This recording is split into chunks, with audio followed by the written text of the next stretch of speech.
पण विकासावर बोलायचं असेल तर मर्द व्हावं लागतं.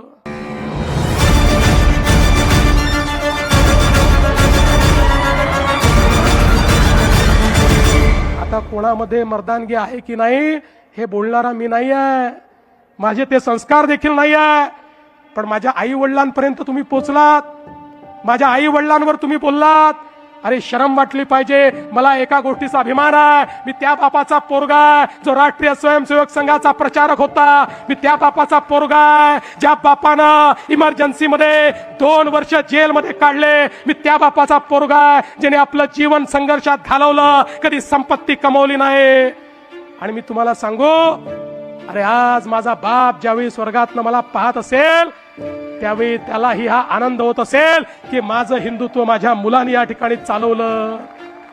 पण तुमचे पिताश्री हिंदू हृदय सम्राट शिवसेना प्रमुख बाळासाहेब ठाकरे जेव्हा स्वर्गातनं पाहत असतील त्यावेळी त्यांना काय वाटत असेल.